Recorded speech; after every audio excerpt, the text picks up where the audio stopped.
Hello and welcome to Between the Lines. On today's episode, I will be speaking with Huw Evans. Hello, Huw, and welcome to Between the Lines. Hi, Randy. It's great to be here, and thank you for interviewing me. Well, the fun has just begun, hasn't it? It certainly has. Before we get into the nitty-gritty of everything that we're about to do, I wonder if you might be able to give the listeners a brief look into who Huw Evans is and what makes Huw Huw. Okay, well, I'll try and do my best. So, as many of you can probably tell, I'm not originally from Canada. So, I was born in the UK, in Cardiff, in South Wales. I actually grew up in a military family, and I was posted all over the place. So, I had a very sort of disruptive background as a kid. But I think one of the things that's always stuck with me is I love travel, and I always had a very vivid imagination. And I think that sort of translated into later years where I found my sort of creative calling. I did go to university, and I did take a business degree. And the only reason I took a business degree because at the time there weren't that many jobs available, and I figured I'd need something practical to do. But in a very sort of twist of fate kind of scenario, during my final year at university, where I was about to do a marketing program to sort of see if I could get a marketing job, I was reading a magazine one day, and there was an advertisement for a trainee editor and writer, and it was for specialist stuff, so actually from the aerospace and aviation industry. But since I grew up in a military family, my father was in the Air Force, and I got dragged around airfields and air bases and air shows as a kid. I kind of had that stuff in my blood. So that's where my whole sort of creative endeavor started. And so I got this job in London, and I was really surprised I got it. I didn't think I had a chance, but they liked me for some reason. And so I started there in 1997. I was very young. I hadn't even graduated to university yet, but I was very fortunate to get a job. So I did that for 3 years and did other reference works. I got into the automotive space as well. And I enjoyed my time in London, but I found a calling to go somewhere else. And I'd always wanted to go to North America. It always really appealed to me, and especially Canada. I remember sort of talking about it when I was a kid, about 6 or 7 years old. And so I decided in my early 20s, I had a bit of money in my pocket. I said, well, let's try it. So I did. I told my parents I was going over there without a job, without any sort of plan, if you like. They thought I was absolutely insane, which I probably was, looking back. So I took the plunge and came over here in November 2020 and got my first taste of Canadian winter. And I can tell you that was an experience. Well, wait, where did you land? You landed in Toronto? Yeah, so I was in Toronto and I lived in Brampton for 6 months. Okay. And I got a job at a car dealership because I had some automotive background as well. So I worked in a dealership, and that was a bad winter. I remember the winter of 2020-21 was a bad one here. And so I really was a shock to the system. And so I crashed my first car into a lamppost. That's one thing I did. And initiated. Yeah, was initiated, and then had to go through multiple pairs of shoes and all this kinds of stuff because I wasn't just equipped for the winter weather. So that was quite a hard lesson to learn, but it proved to be a good one. Now, I know that there's listeners to my podcast from other parts of Canada, and they're going, you have not experienced a full Canadian winter until you're in 6 feet of snow or, blah, blah, blah. Winnipeg, minus 45 all winter long. Alberta, they get into these really extreme winters. Have you experienced that as a new Canadian? I've done a bit. There were a couple of winters up here in Barrie. So I live in Barrie, which is about 100 kilometers north of Toronto now, which is in the snow belt region. So they get a lot more snow there. Okay. And sort of the coldest days that I remember, there was a couple of days, a number of years ago now, it was about minus 30, 35. It's cold enough where everything is really clear and crystal and all the smoke goes straight up. Yeah. So, but 45, 50, I haven't been that cold yet. We just had a couple of weeks of that out here in Alberta, so you don't want to. If you want to, just to be able to say that you have, it's a good thing. I moved my family from the Sunshine Coast of British Columbia to Winnipeg, knowing full well that in the winter they get really stupid cold, and in the summer they get really stupid hot. And my thinking was, if they can survive the extreme cold and the extreme heat, as well as mosquitoes large enough to carry off small animals. They can survive anywhere in the world. So, Yeah, I think that's a fair statement. well, once you've experienced it, it's more than fair. Anything else you want to add before we get into the interview? Well, I think that's really it. Other than I've now got a beautiful 13-year-old boy who was born here, and I have to say I really like this country, and it's giving me a lot. Even though the first couple of years I came here were very, very tough. Now, So I'm where are glad to be you? Are here. you trying to become a Canadian citizen? Have you become a Canadian citizen? Yeah, I'm already a Canadian citizen. I became a Canadian citizen in 2006. Oh, well, Yeah, congratulations. yeah, yeah. So, Nice. and then yeah. All right. Well, why don't we just get right into question period then, and we'll start you off with number one, which you kind of already alluded to, but I'm sure there's a lot more to it. But what inspired you to start writing? Well, I think I was always good at it in school. I mean, I always excelled in English class and everything else. But what's interesting is I'm actually dyslexic. So I somehow managed to find a way to overcome my sort of limitations, as it were. Because I think the creative aspect of writing was always something that appealed to me. And my mum was always very good at English. So she encouraged me a lot. And so that was good. And so I managed to get into sort of the professional realm of editing and sort of journalism, though I'm basically self-taught. I don't have a journalism degree, so which has been really, really interesting. And I got my way in through the back door and becoming a specialist, so in the automotive and aerospace sectors, doing trade publications and reference works and things like that. As for the actual sort of creative process and sort of learning to write a novel, it kind of started when my ex-wife was pregnant with my son. It was winter time. I was stuck at home. I was trying to run my own business. It was just, I didn't know when she was going to sort of break water, as it were, and be, having to rush to hospital. So I was just sort of thinking of something to do. And one day I just opened my computer and I opened a Word document and I just started writing a novel, and it just came to me. So yeah, and that was in 2011, just before my son was born, and I just started writing, and it was crazy because I just started and it started consuming me, and I just found all these things coming through my brain and just wanting to come out onto the keyboard, if you like, and into the document, and that's how it really began. So you opened the doc, you had nothing in mind for the novel, you just opened and went. Well, I had some sort of background in a way because, at that time, and I still am today, I was very into sort of reliving my childhood and particularly watching the TV shows that I did as a kid. And so, there was a lot of old British cop shows that I was, always loved. And there was one called The Sweeney, which is about the flying squad in Britain, in London in the 1970s. There was another one called The Professionals, which is kind of a similar vein where they deal with sort of counterterrorism and all these kinds of things.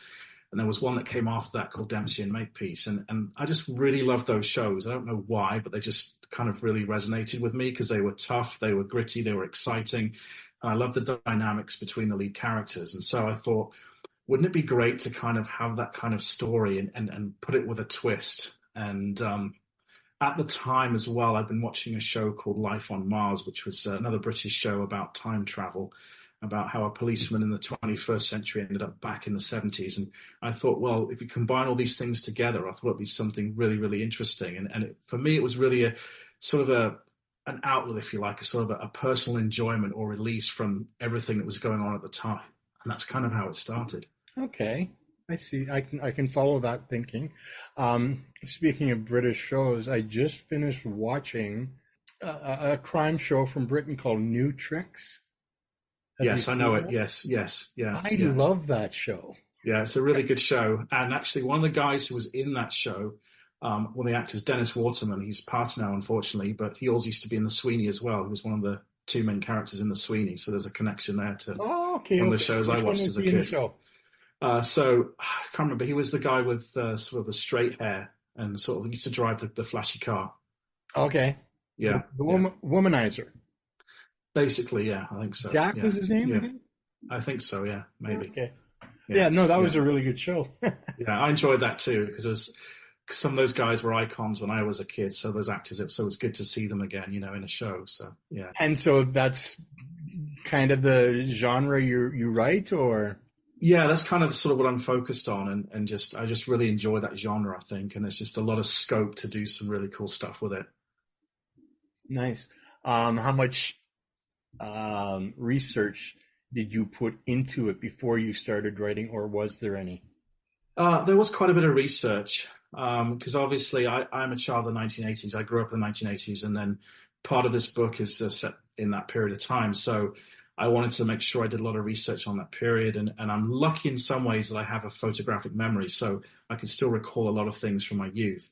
So combining that with actually doing diligent research, I wanted to make sure that I could sort of come up with a story that was accurate, that people could actually relate to. And if they remembered it, they would say, oh, yes, you know what, I remember this. Like, I remember going to this place, or I remember having this food, or I remember this ad on the TV, that kind of thing. So I really wanted to sort of delve into that and try to get things as accurate as possible. So that was a big part for me, was the research.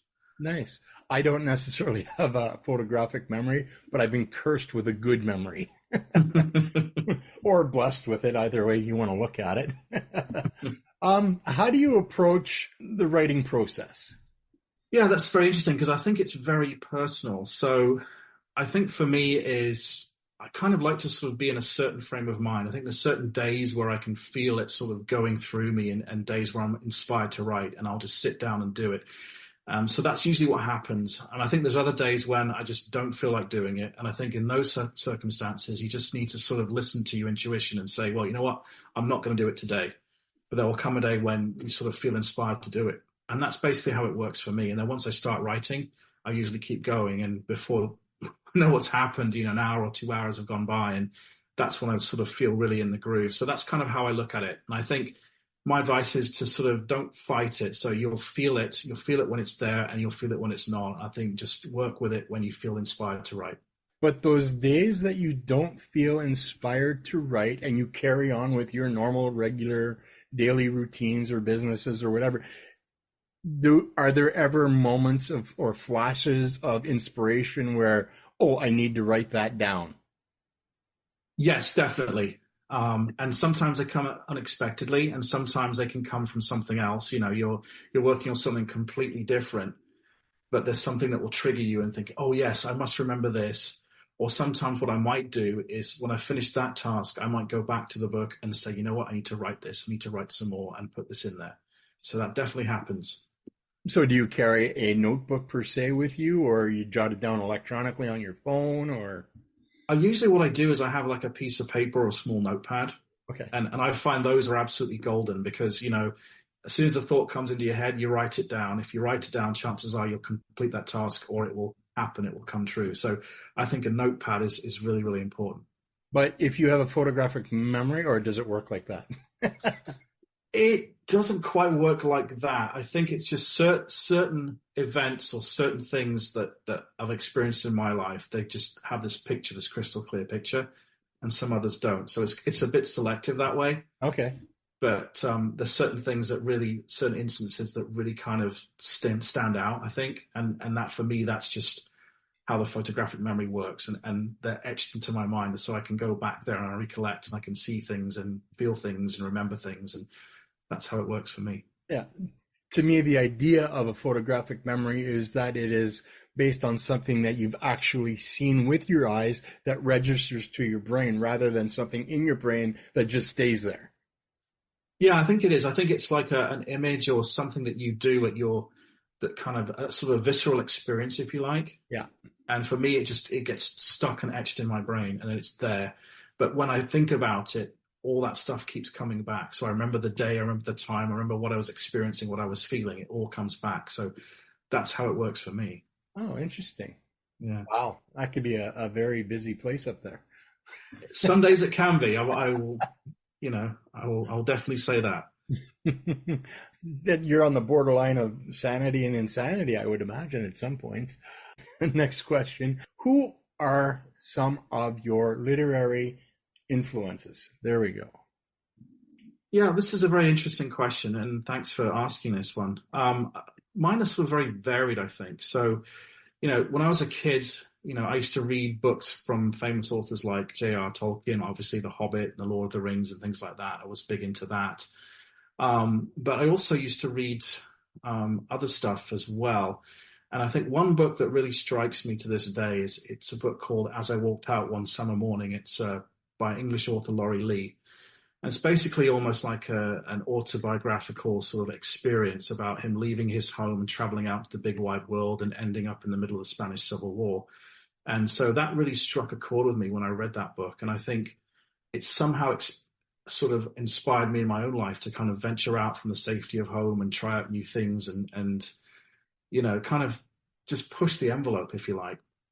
And I just found that book for me was a very sort of visual experience. Like I could picture what he was doing, where he was going, that kind of thing. Otherwise, I think if I'm looking at sort of, popular novelists, I'm a big fan of Ken Follett. I mean, obviously he's a fellow Brit as well. I really like his stuff, and it's very varied. And, so I would say that's probably one of my biggest kind of inspirations, if you like. So I have to thank Ken for giving me the courage to actually write my own novel. And some people actually said they've read my stuff and they think, well, I can see a little bit of Ken Follett in your writing. I go, really? So I think I take that as a compliment. So yeah. Yeah, people read my stuff and just say, where do you get it from? Not part of the whole question period, but are you more of an introvert or an extrovert? And does either help your writing? That's a really good question. I would say I'm a bit of both. Like sometimes I can be extroverted and sometimes I can be very introverted. So I would probably say I'm an extroverted introvert is probably how I would describe myself. Because I can be very outgoing. I like talking to people and everything else, but there are moments when I just enjoy the quiet time and just being on my own. And I like to shut off all the noise, like so the social media, the web, all this kind of stuff. I like to be at home, reading a book, listening to music. I find that is when I get my sort of greatest inspiration is when I'm just sitting quietly, reading a book, listening to music. That's when the stuff really comes. And I feel it's nice to have that. I have to make sure that I have that. But, I do enjoy going out and socializing, though some days it's a bit of how would I say, I wouldn't say a drag, but sometimes I need a bit of a kick in the butt to get myself out the door and do it. But once I'm there, I'm there. Fair enough. Yeah, sorry about that unscheduled question. How do you think your Canadian identity has influenced your writing? That's a really good question as well. And I think it's kind of helped me sort of grow as a person. I mean, when I came to Canada at first, I mean, it seemed like a great idea at the time. I had really no idea what I was getting into. I mean, I was young, I was dumb, if you like. But I think being here over the last almost 24 years now, it's really sort of helped mold me into the person I am today. And I did a lot of growing up and, I learned a lot about this amazing country. And, I always wanted to just be here and feel so grateful for the adopted country that's become my home, So I think, I like to sort of share my own experiences and the fact that I found Canadians to be wonderful people. They're kind, they're generous, and, it's a really amazing country.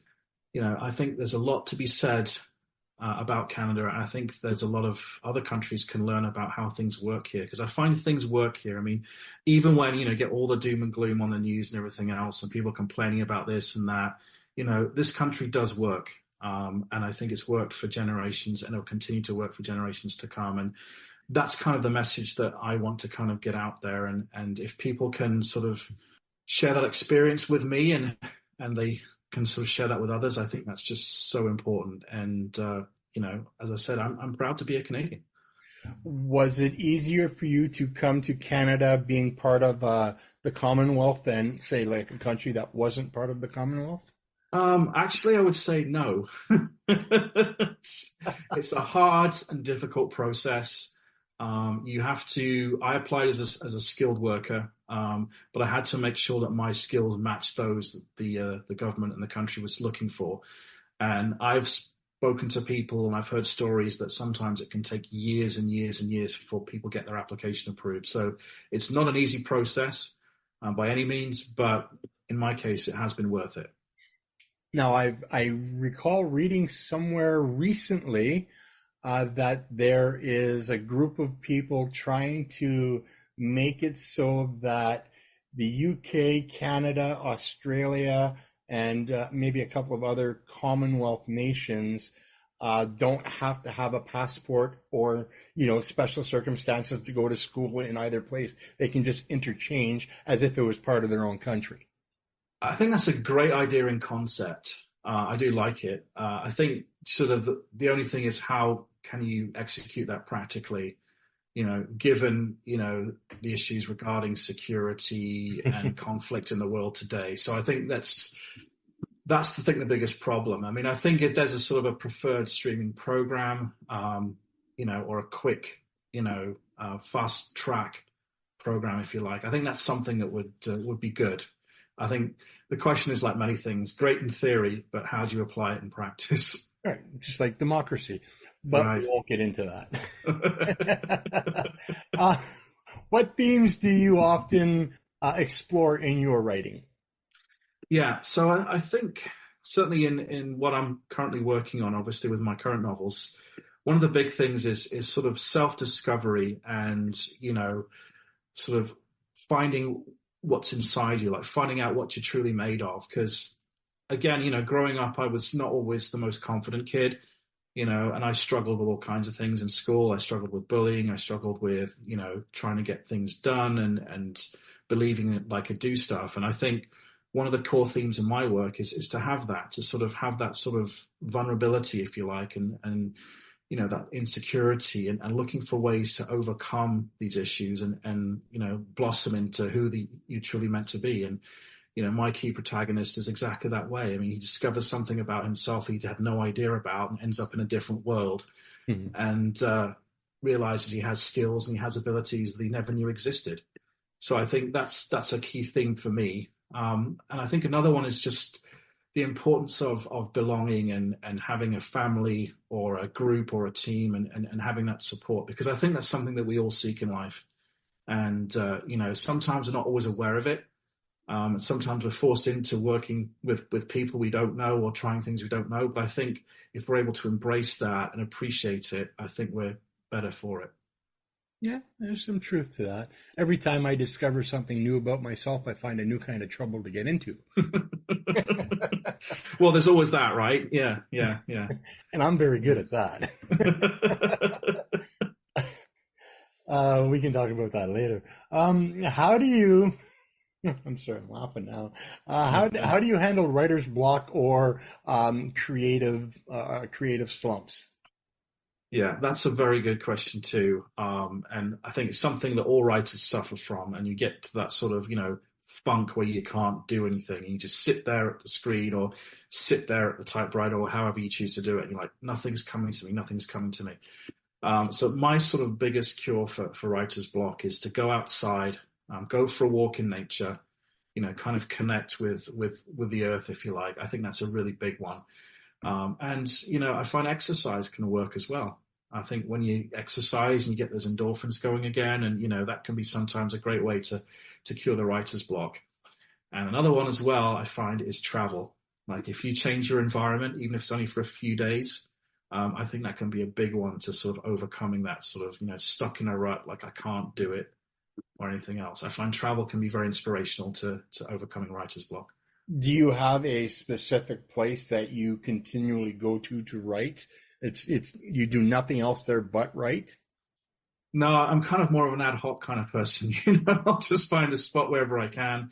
And if I've got my computer there and it's open, then I will just write. And I try and just kind of do that. And it can be anywhere. It can be at home. It can be in an office environment. It can be in a coffee shop, wherever I do it. I just find a spot to do it. Which makes traveling to an easier thing for you as a writer because you can do it anywhere you go. Whereas there's those people who have trained themselves that this is my workspace. This is what I'm supposed to do here. And if they get stuck, they're stuck. Yeah, I think I've been blessed with the fact that I've traveled all my life. Like I've been moving around all the time. So for me, it's just second nature. Like you just, plop down somewhere, you make it your temporary base and your home and you just get on with it. And I think it's just something that's kind of ingrained to me now. But I can also see the other side that when traveling somewhere, it can be quite unsettling because you're going to a different environment, you're not used to things, and it can take a while. And certainly when I was younger, it was definitely harder. But these days, I just do it wherever I can.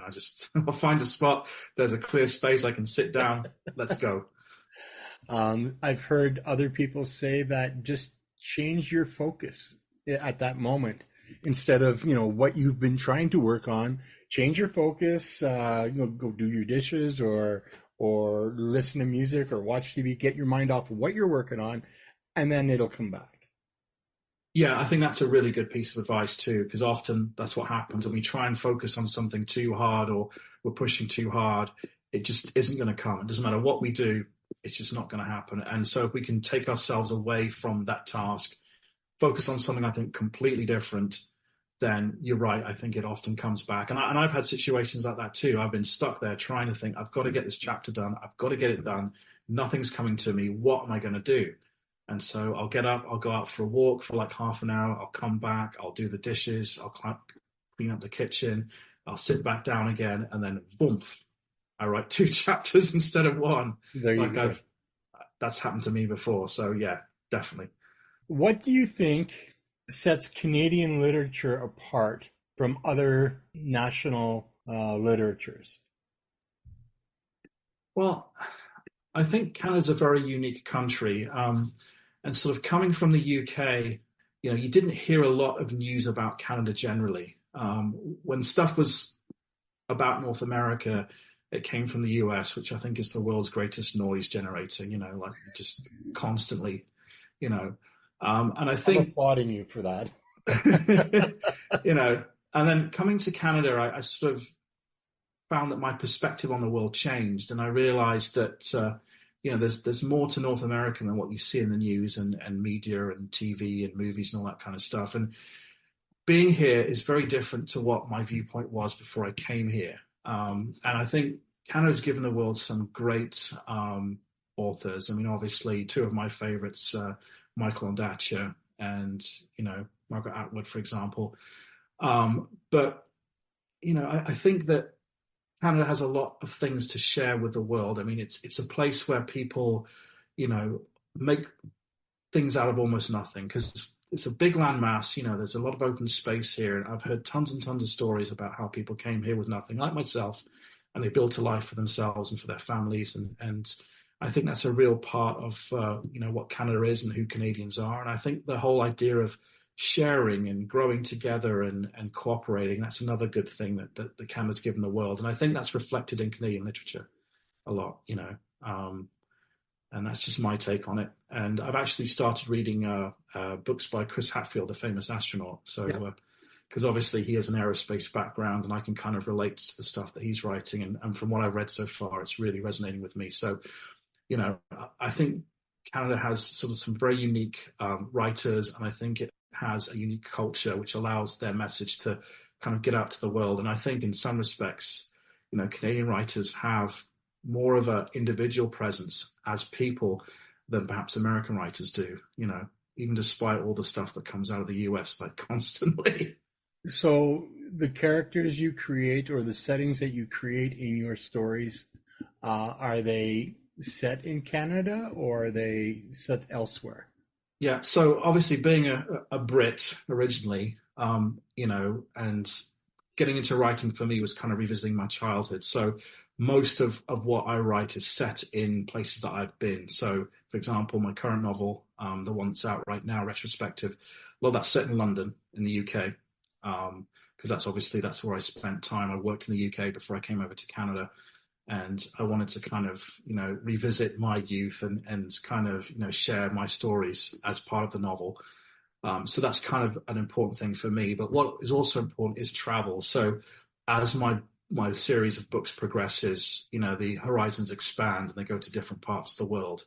And so the idea is eventually to include parts of the world that I've been in, including Canada as well. So that's something that I'm looking forward to sharing with our readers. But I think for me, the concept of travel and moving from one place to another is a key part of it. And that's what I kind of feels very important. And also the idea of like, making the most of where you're at. Like you go somewhere and you planted somewhere, this is it, say you're in a small town on the prairies and, it's minus 45 below and you're like, well, I'm here. This is it. This is what I've got to do. And let's just get on with it, right? Yeah, let's get on with it. So I think that's an important part of it, is just making the most of the environment you're in. And that's a core part of my books. Fantastic. I just want to touch on something. Before you came to Canada, what was your knowledge base or thoughts about Canada, and how do they differ now that you're living in Canada? Well, before I came to Canada and when I was a kid, I mean, it was always like this mystical place. It was like this massive, great big country. I think the traditional British way of people who've never spent time here really is they look at Canada as just like a nicer, quieter version of America where people wear winter coats. That's kind of what their take on Canada is. But, the more time I've spent here, the more I realize it's very unique. It's a lot different. And one thing that I've found is amazing is how strong the ties are between Canada and the UK. And it gave me a real appreciation from where I come from as well, and how the UK and by extent, I guess, the British Empire, for better or worse, has sort of shaped the modern world, especially the Commonwealth. And I think, that was really important to me. And I just like Canada. Like I've always felt sort of safe and content here. Like it's just. That's one thing I think that most Canadians, I don't know if they're aware of that or not, but it's a by and large a peaceful country. It's a safe country, and that reputation is earned and it's justified because I think of just the way Canada is. And I think being here it's kind of just sort of increased my faith in humanity, if you like. Because I'll share a little story with you, because I went to university in the UK in a very rough town. And it was kind of the place where, if you left your car on the street, you came out in the morning, it could be stripped, or someone would break into your window when you were out at college and things like that. Okay. And there was always a sense of sort of insecurity and things could happen. And when I came here, I just found that wasn't an issue. It's something I just didn't think about that much anymore. Obviously there's always problems wherever you go. I mean, that's just the way the world is. But I just found in Canada there was just more of a sense of community. Like, people would just drop by and you could go into people's houses. And being British, I was like, well, I always have to knock or I always have to call in advance. And people, no, just show up, just come here, just do it. And so that took a bit of getting used to. But as I say now, I love it. Absolutely love it. And I know not that I've been to a lot of places, but anytime I've gone out of Canada and come home, there is such a relief about being home. And I don't know if if you went back to the UK, would you have that sense? Not really. It's just a different experience. I mean, it's nice to go back to the UK and visit. Mm-hmm. But, after probably a couple of weeks being there, I realized why I came to Canada. So when I come back to Canada, it's nice to know that I'm actually coming back to my adopted home. So I get 100% what you're saying. Yeah. At this point, I would normally be staring at a question number 8 that you have no idea about. And apparently I did not get to it. So I'm going to have fun with this one. I'm going to go back a couple of seasons on the Between the Lines of the podcast. And I'm going to ask you a question. If I showed up on your property in a time machine and I said, hey, Huw, let's go. Where and when are we going and why? That's a really good question. Well, I think I would like to go back to probably the 1950s or 1960s. I want to see what life was like before I was born, because I was born in the mid-70s, right? So I remember the world after that, but I remember my parents telling me stories about growing up in the 50s and 60s, and I would just like to see what that was like. And I think for me, like a lot of the things that I grew up with were shaped by that period in history. So it'd be good to kind of see that stuff firsthand. Now, any place specific, like Cardiff or London proper, or? I don't know. That's a very good question. I think, well, from what my dad says, Cardiff in the 50s was a very rough town. So I'm not sure if it would be good. But I'm very curious in a way to see, what it would have been like, just to sort of get that sense, because it was a very big port at that time. There's a lot of shipping, and they had the docks and everything else, and a lot of it was quite run down. So I think it would be good to kind of just get everything in perspective. Um, I think London would have been great to be there in the 60s, because obviously that was the time of, the British invasion, and then, Mm. the swinging 60s. So I think London would be very vibrant in the 60s. So I think that would be a good place to visit. The Yeah, fashion world of London in the 60s was huge as well. absolutely. Yeah, absolutely. And when I got my first job in London, the president of our company, he was one of the guys who'd been there at that time, and so he was a bit sort of a free thinker and all that kind of stuff. And maybe he'd taken too many drugs in the 60s. I don't know, but from what he told us, it seemed like a really good time. So yeah, That was the 80s for me. yeah, But that's another story in another podcast. yeah.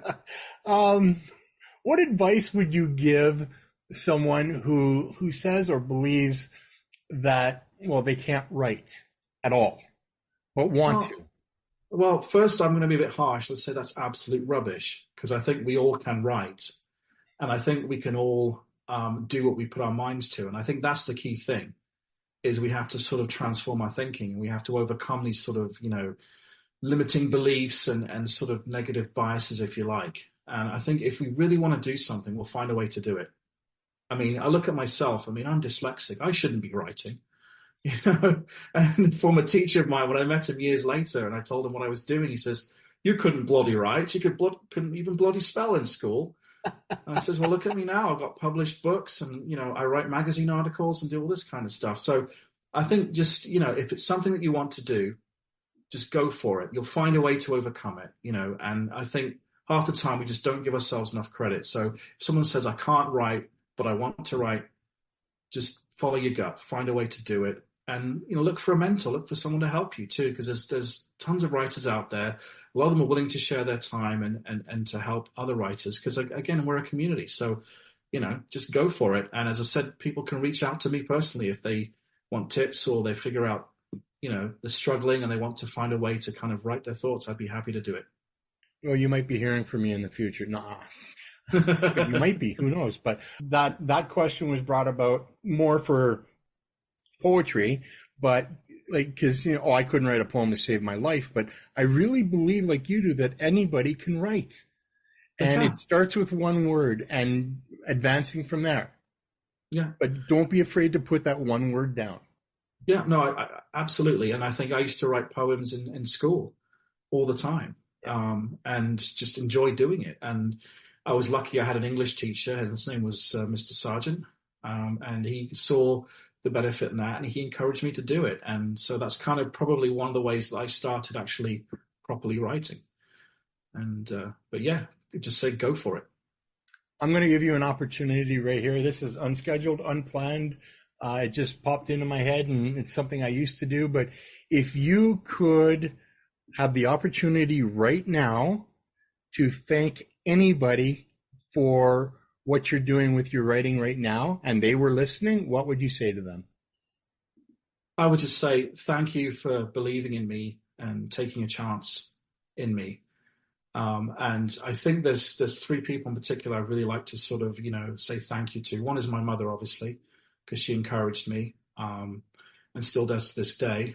And then two of them are my English teachers, so Mr. Sargent and Mrs. Parker, who always believed in me and sort of allowed me to sort of kind of get on the road to becoming a professional writer, I think. Now, obviously, you're still in touch with your mother, but are you Yeah. still in touch with the other two? No, I'm not, which is unfortunate. I kind of obviously drifted away, and that was another part of my life, another era. But I'm still forever grateful that they actually saw promise in me and knew that I could do it, despite not being able to spell and despite struggling with punctuation, all kinds of things. They could see through that there was that creativity there. So I take my hat off to them, and I just say thank you so much for encouraging me to do this, because if it wasn't for you, I wouldn't be here doing this podcast today. And I want to thank you for reminding me to provide that opportunity to my guest to thank those people who they hold responsible for their writing decisions, good or bad. we're going to move on to the next part of the show, which is really why this podcast is here. And it's called Shameless Plugging. And, if you listen to the previous introductions to the show, it was meant to introduce lesser known, air quotes, Canadian writers and authors. And of which, there so many of us qualify for that. And I think too many spotlights are on a certain few names and not more names. And that's why I'm doing this podcast. So shameless plugging, and here we go. What books books do you currently have available on the market, and where can people find them? So the book I have currently available is Retrospective. It's my first novel. It's part of a series of books which feature my main character, Graham James. It is widely available in Canada. You can find it on Amazon.ca, obviously. It's a big website out there. You can find it on Indigo and Chapters as well. And also, feel free to reach out to me as well. So I have my own website, which is huwevans.me. And you can contact me there, and I can tell you where you can pick the book up. And we're also doing sort of book signings across the country. So we've been doing stuff locally, and we're looking to expand, and I might even be doing one in the US this year. So things are kind of really moving on up with that. And there's other books I've done in the past, primarily reference books, which are automotive related. I did one called WRX versus Evo, the complete history of the Subaru WRX and Mitsubishi Lancer Evolution. And if people want to read that kind of stuff, and I did a book called The Cars of Gran Turismo back in 2002. There was a movie recently about that, so I thought that was kind of interesting. And, so that's kind of what I've written sort of book-wise. And but I kind of enjoy doing the novels. And right now I'm working on the second volume of the Graham James trilogy. And I look forward to sharing that as soon as it's ready for release. Wonderful. I was laughing when you were talking about all the car stuff, because it brought me back to when I was a new father, and my now oldest boy, he could not, if you put him down in his crib to sleep, he would cry himself to the point of throwing up. So I would have to pick him up, put him in his car seat, put him down beside me, and I would plug in my PlayStation, and I would play Gran Turismo. And I was cycling through the cars that you were mentioning, but I would start playing, and my son would fall asleep, just listening to the game, whatever. Yeah. So, but thanks for that recollection. No problem. Amazing. Yeah, it is. But so you've covered what you're working on and things like that.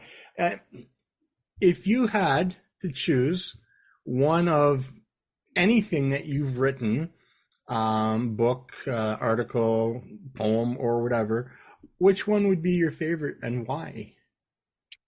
Well, I think obviously Retrospective, because one, it's my first novel, and two, it really was a passion project of mine.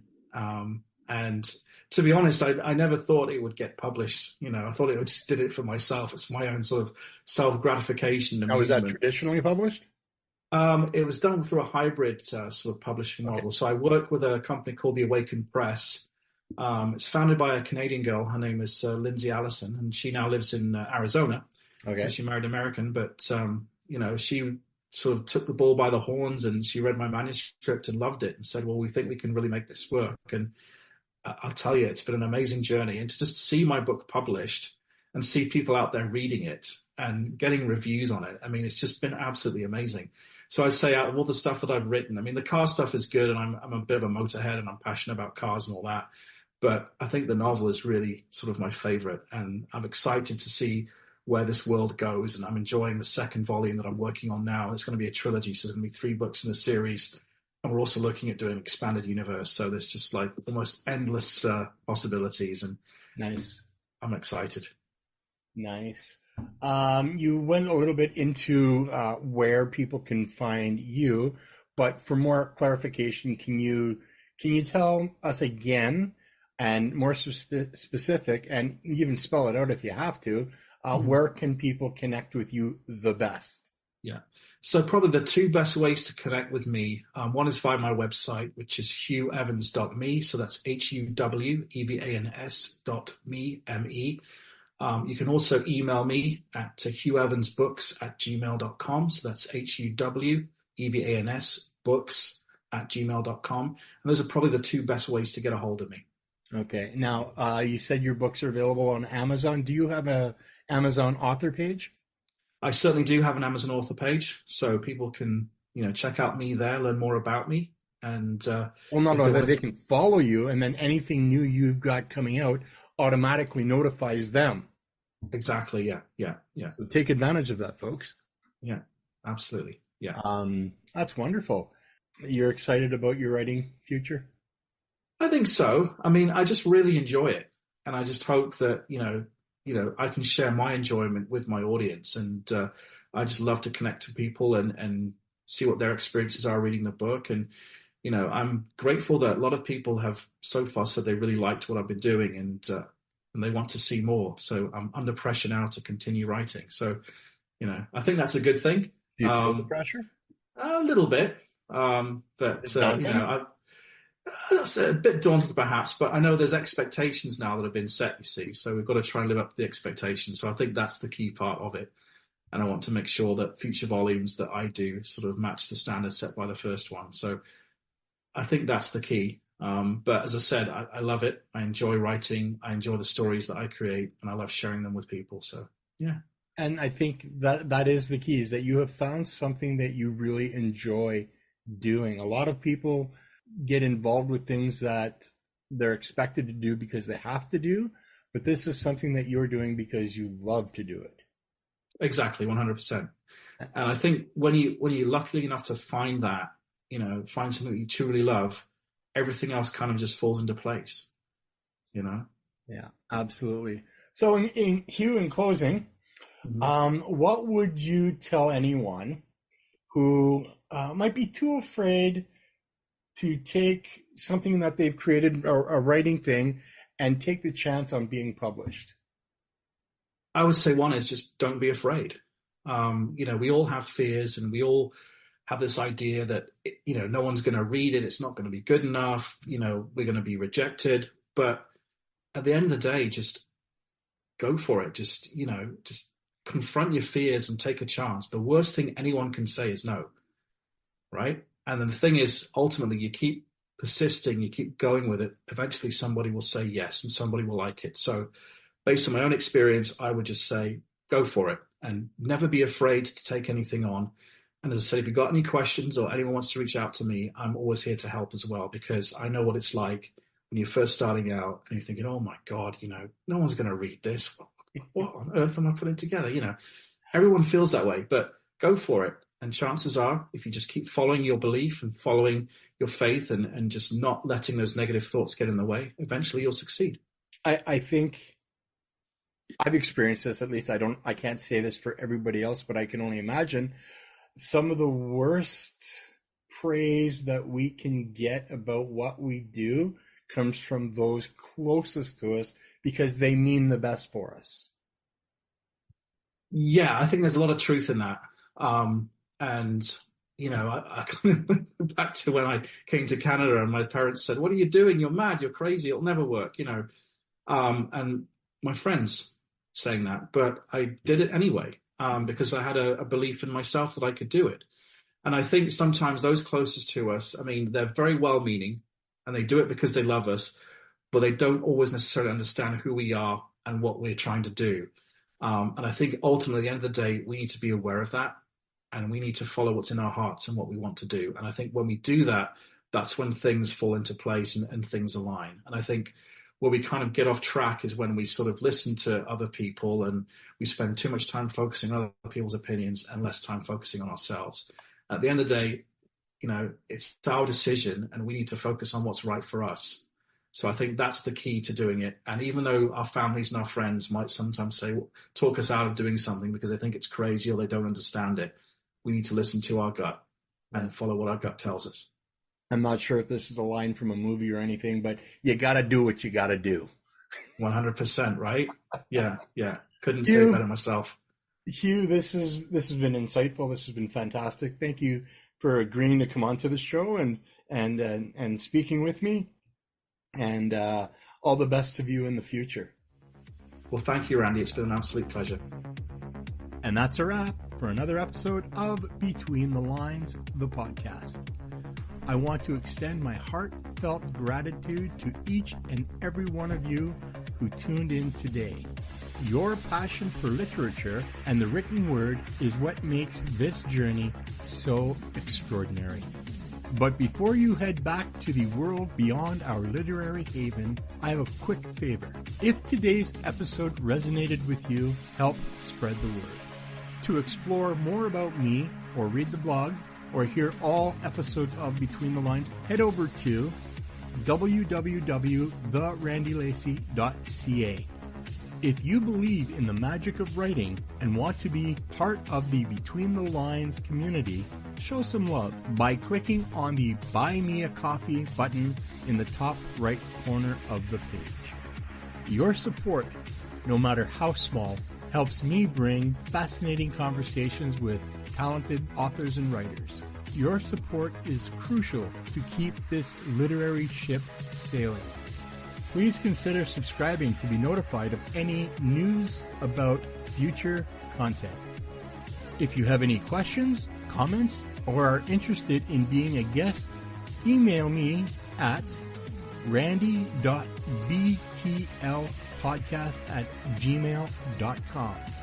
So, until next time, happy reading, writing, and living between the lines.